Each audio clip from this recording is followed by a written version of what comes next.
Peregrinaciones de una paria.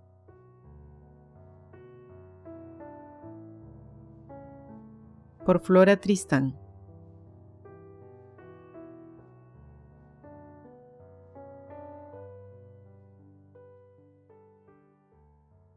Prefacio a la primera edición.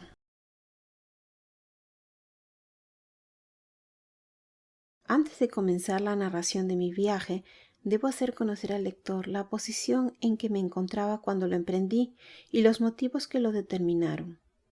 Debo colocarlo en mi punto de vista, a fin de asociarlo a mis pensamientos y mis impresiones. Mi madre es francesa. Durante la emigración se casó en España con un peruano. Como algunos obstáculos se oponían a su unión, se casaron clandestinamente y fue un sacerdote francés emigrado quien celebró la ceremonia del matrimonio en la casa que ocupaba mi madre. Tenía yo 4 años cuando perdí a mi padre en París. Murió súbitamente, sin haber regularizado su matrimonio y sin haber pensado en reemplazarlo con disposiciones testamentarias. Mi madre tenía pocos recursos para vivir y educar a mi hermano menor y a mí. Se retiró al campo en donde vivía hasta la edad de 15 años. Mi hermano murió. Regresamos a París, donde mi madre me obligó a casarme con un hombre a quien no podría amar ni estimar. A esta unión debo todos mis males, pero como mi madre después no ha cesado de mostrar el vivo pesar, la he perdonado y en el curso de esta narración me abstendré de hablar de ella. Tenía 20 años cuando me separé de ese hombre.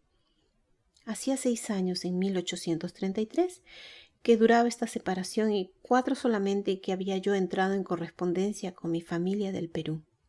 Supe, durante esos 6 años de aislamiento, todo lo que está condenada a sufrir una mujer que se separa de su marido en medio de una sociedad que, por la más absurda de las contradicciones, ha conservado viejos prejuicios contra las mujeres colocadas en esta posición, después de haber abolido el divorcio y hecho casi imposible la separación de cuerpos. La incompatibilidad y 1000 otros motivos que la ley no admite hacen necesaria la separación de los esposos. Pero la perversidad, sin suponer en la mujer motivos que ella pueda declarar, la persigue con sus infames calumnias. Excepto un pequeño número de amigos, nadie cree en lo que dice, y excluida del todo por la malevolencia, no es, en esta sociedad que se enorgullece de su civilización, sino una desgraciada paria a quien se cree demostrar favor cuando no se la injuria. Al separarme de mi marido, había abandonado su nombre y tomado el de mi padre. Bien acogida en todas partes, como viuda o como soltera, siempre era rechazada cuando la verdad llegaba a ser descubierta. Joven, bonita y gozando en apariencia de una sombra de independencia eran causas suficientes para envenenar las conversaciones y para que me repudiase una sociedad que gime bajo el peso de las cadenas que se ha forjado y que no perdona a ninguno de sus miembros que trata de liberarse de ellas. La presencia de mis hijos me impedía hacerme pasar por soltera y casi siempre me presentaba como viuda, mas permaneciendo en la misma ciudad donde residían mi marido y mis antiguas relaciones, me era muy difícil sostener un papel que una multitud de circunstancias podían hacerme traicionar. Este papel me ponía frecuentemente en situaciones falsas, echaba sobre mi persona un velo de ambigüedad y me atraía sin cesar los más graves disgustos. Mi vida era un suplicio a cada instante. Sensible y orgullosa en exceso, me sentía continuamente ofendida en mis sentimientos y herida e irritada en la dignidad de mi ser. Si no hubiese sido por el amor que tenía a mis hijos, sobre todo a mi hija, cuya suerte en el porvenir excitaba vivamente mi solicitud y me inducía a quedarme a su lado para protegerla y socorrerla, sin ese deber sagrado que penetraba profundamente mi corazón, que Dios me perdone y que los que gobiernan nuestro país también, me habría dado la muerte. Veo, ante esta confesión, la sonrisa de indiferencia y de egoísmo que no comprende, en su independencia, la correlación existente entre todos los individuos de una misma colectividad. como si la salud de un cuerpo social en el que varios de sus miembros se sienten empujados al suicidio por la desesperación no ofreciese algún motivo de estudio. Había escrito en 1829 a mi familia del Perú con el deseo, formado a medias, de refugiarme cerca de ella, y la respuesta que recibí me había animado a realizar de inmediato ese proyecto si no me hubiese detenido a la reflexión desesperante de que también ellos iban a rechazar a una esclava fugitiva porque, por despreciable que fuese el ser de quien sufría el yugo, su deber era morir en el tormento antes que quebrantar los grillos remachados por la ley. Las persecuciones de Monsieur Chazal me habían obligado en distintas ocasiones a huir de París. Cuando mi hijo cumplió 8 años, insistió en tenerlo a su lado y me ofreció el descanso con esta condición. Cansada de tan larga lucha y no pudiendo resistir más, consentí en entregarle a mi hijo vertiendo lágrimas por el porvenir de ese niño. Mas apenas transcurridos unos meses después del arreglo, este hombre empezó a atormentarme y quiso quitarme a mi hija porque se dio cuenta de que me sentía feliz al tenerla cerca de mí. En esta circunstancia me vi obligada nuevamente a alejarme de París. Era la 6ª vez que, para sustraerme de persecuciones incesantes, dejaba la única ciudad del mundo en que me ha gustado vivir. Durante más de 6 meses, oculta bajo un nombre supuesto, anduve errante con mi pobre hijita. En esta época, la duquesa de Berry recorría la Vendée. 3 veces me detuvieron. Mis ojos y mis largos cabellos negros, que no podían corresponder a la filiación de la duquesa, me sirvieron de pasaporte y me salvaron de toda equivocación. El dolor, unido a las fatigas, agotó mis fuerzas. Al llegar a Angoulême, caí peligrosamente enferma. Dios me hizo encontrar en aquella ciudad a un ángel de virtud que me brindó la posibilidad de ejecutar el proyecto que desde hacía 2 años meditaba y me impedía realizar el afecto por mi hija. Me habían indicado la pensión de Madame Boursac como la mejor para dejar a mi niña. Desde el principio, esta excelente persona leyó la tristeza de mis ojos, la intensidad de mi dolor. Recibió a mi hija sin hacerse una sola pregunta y me dijo: «Puede marcharse sin ninguna inquietud. Durante su ausencia le serviré de madre y si la desgracia quisiera que no la volviese a ver, se quedará con nosotros». Cuando tuve la certidumbre de ser reemplazada cerca de mi hija, resolví ir al Perú y refugiarme en el seno de mi familia paterna, con la esperanza de encontrar ahí una posición que me hiciese entrar de nuevo en la sociedad. Hacia fines de enero de 1833 fui a Burdeos y me presenté en la casa de Monsieur de Goyeneche, con quien estaba en correspondencia. Monsieur de Goyeneche, Mariano, es primo de mi padre. A mi vista, Monsieur de Goyeneche se admiró de la extraordinaria semejanza de mi fisonomía con la de mi padre. Le recordaba a su antiguo amigo, y este recuerdo se unían para él los de su juventud, los de su familia y, en fin, los de su país al que extrañaba sin cesar. Concentró luego en mí una parte del afecto que había tenido a su primo.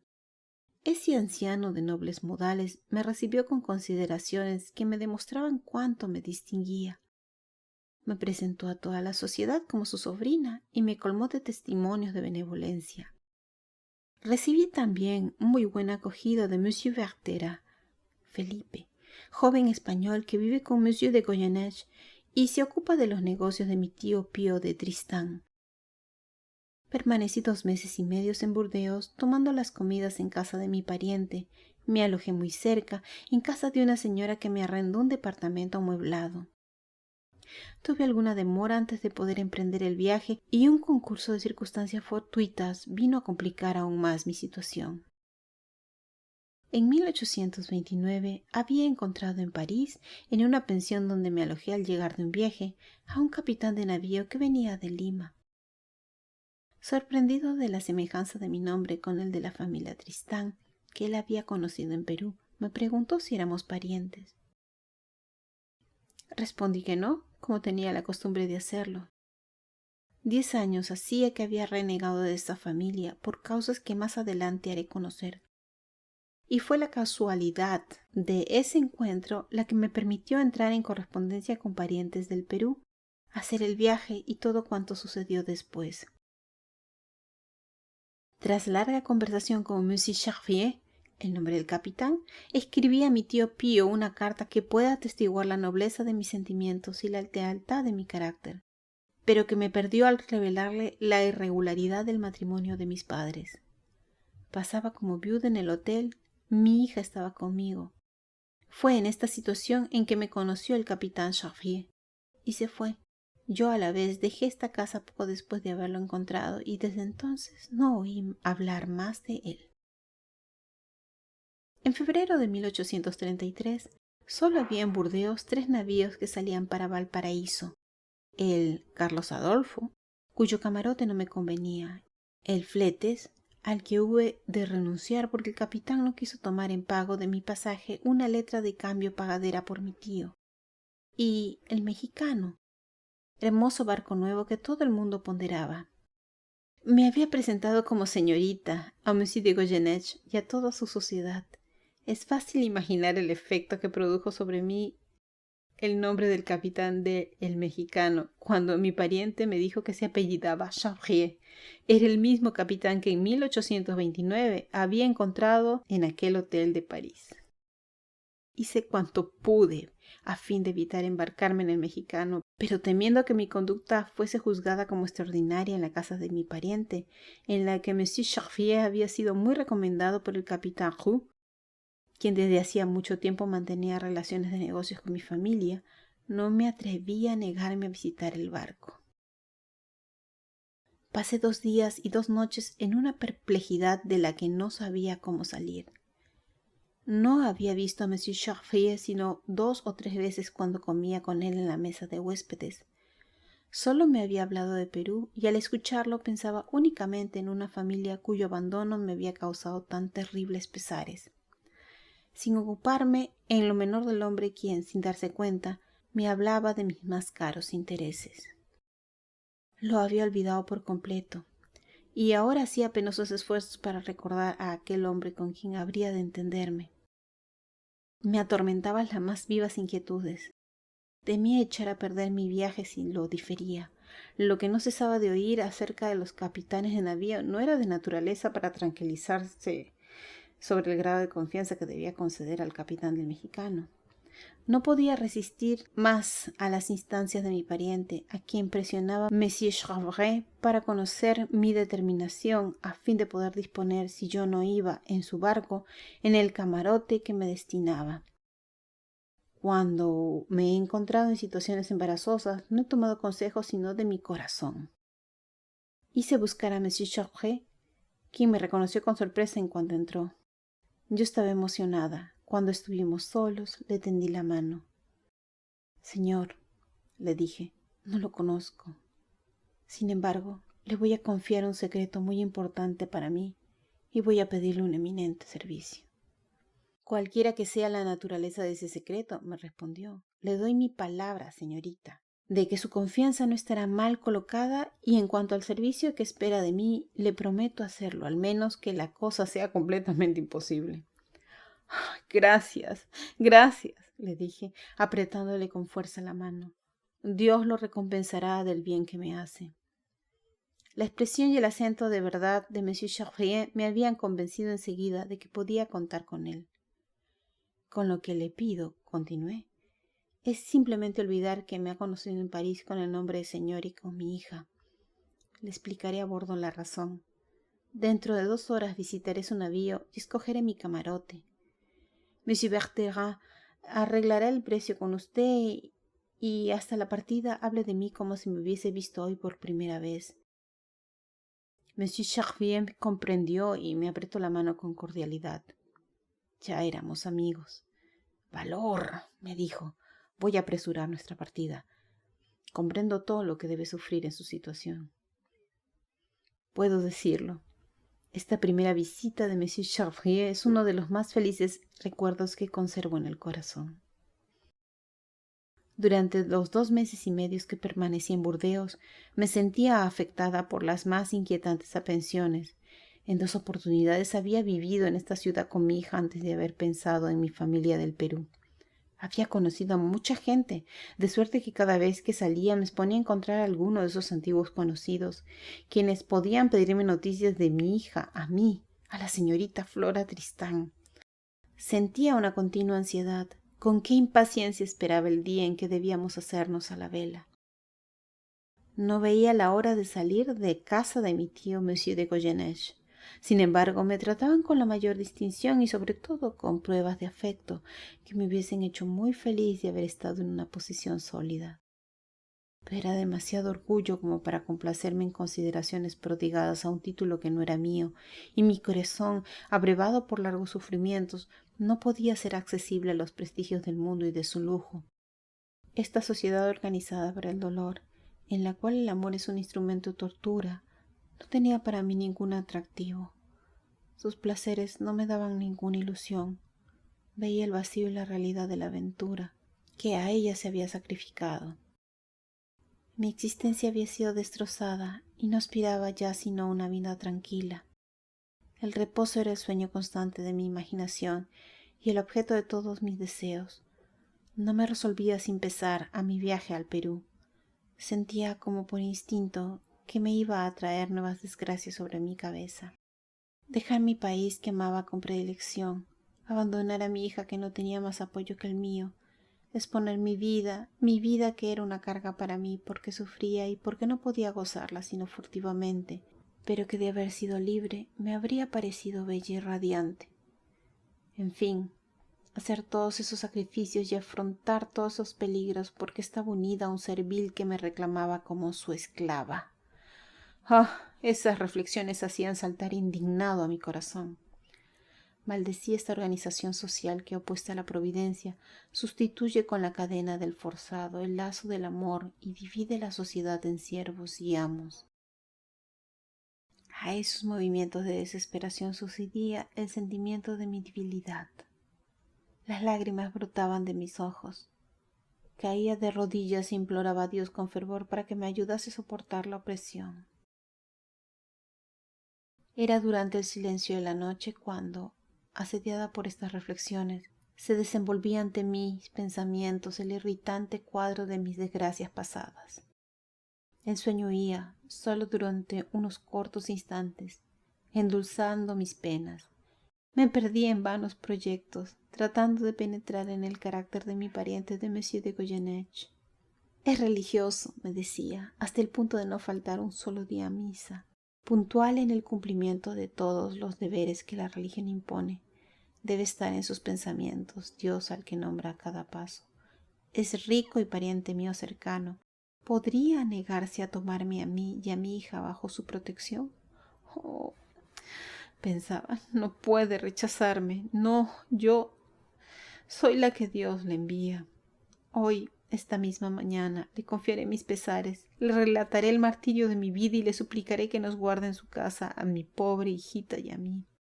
Sería una carga que le impondríamos a él, solterón sin familia, rebosando de todo y que vivía solo en una casa inmensa, el Hotel Sinclair, donde su sombra se pierde y donde nuestras voces amigas harían resonar sin cesar acentos de reconocimiento. Pero en la mañana, cuando con el corazón palpitante de emoción me acercaba al anciano, desde las palabras que me dirigía, me asombraba la expresión seca y egoísta del solterón, del hombre rico y avaro que no piensa sino en sí mismo, que se considera el centro de todas las cosas y atesora siempre para un futuro que no le alcanzará jamás.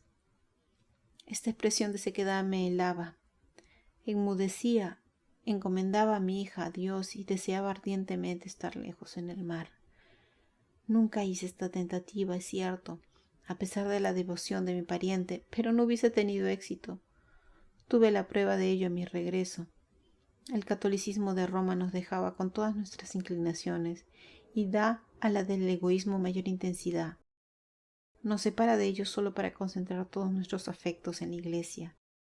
Se hace profesión de amar a Dios y es por la observancia de las prácticas religiosas impuestas por la Iglesia que se cree probable ese amor. Lejos de creerse uno obligado a socorrer a sus parientes, sus relacionados y amigos, al prójimo, en fin, se encuentra casi siempre motivos religiosos tomados en la conducta del que reclama el socorro para negárselo.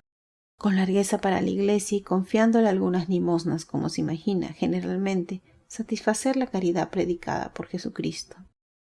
Monsieur Bertera, aunque español y buen católico, había ido muy joven a Francia, donde fue educado e imbuido por los mismos prejuicios religiosos que Monsieur de Goyeneche. Sin embargo, no le concedí mi confianza. Sentí hacia él una amistad desinteresada y no quise comprometerlo en la mentira que decía mi familia. Ese joven, desde que lo conocí, no había cesado de prodigarme testimonios de afecto. Creí en la sinceridad del interés que me manifestaba y me complacía en demostrarle mi reconocimiento. El placer que sentía en hacerlo mitigaba las innumerables tribulaciones que me asaltaron durante mi estancia en Burdeos. Hasta entonces, la mayor parte de las personas con quienes las circunstancias me habían puesto en relación solo me habían hecho daño, en tanto que Monsieur Bertera sentía satisfacción en serme útil. Me confió sus dolorosos pesares y sus preocupaciones. Había visto morir de la misma enfermedad a toda su familia, con la que estaba tiernamente vinculado. Quedó solo y vi en el aislamiento, en medio del mundo y de su frío egoísmo. Su dolor compadece al dolor por más diversas que sean las causas. Desde la primera conversación se estableció entre nuestras almas una intimidad melancólica que, piadosa en sus aspiraciones, no tocaba a la tierra por ningún punto. Me gustaba ese joven, sentía esa simpatía tierna y afectuosa que en las desgracias los seres sensibles experimentan unos por otros. Su trato para mí era un dulce bálsamo. Cerca de él respiraba con más libertad, y la horrible pesadilla que continuamente me oprimía pesaba menos sobre mi pecho. Me gustaba salir con él y casi todas las tardes hacía largos paseos mientras mi viejo pariente echaba su siesta. Por su lado, Monsieur Bertera buscaba asiduamente todas las ocasiones para hacerme agradable. Su afecto por mí se manifestaba hasta en las cosas más pequeñas. En mi vida he vacilado un instante en sacrificar un goce personal al placer más vivo para mí, el de contribuir a ser feliz o preservar del pesar a quienes amaba realmente. La sinceridad del afecto que tenía Monsieur Bertera me daba la convicción de que había comprendido mi dolor si le hubiese confiado el secreto de mi cruel posición, y la imposibilidad de cambiarla hubiese aumentado más aún su pesar. Además, la falsa situación en la que me había puesto la mentira, la misma que me fue impuesta por los prejuicios de la sociedad, me era demasiado penosa para consentir que un hombre bueno, a quien quería y para quien tenía tantas obligaciones, soportase una porción cualquiera de las consecuencias que podía acarrear esa mentira. Guardé mi secreto. Tuve el valor de callar cuando estaba segura de encontrar en el corazón de aquel joven una viva simpatía para mis desgracias. Hice este sacrificio por la amistad que le había jurado y solo espero la recompensa de Dios. Partí recomendando a mi hija a la señorita Borsac y al único amigo que tenía. Ambos me prometieron amarla como su hija. Conservé la dulce y pura satisfacción de no dejar ningún recuerdo penoso tras de mí.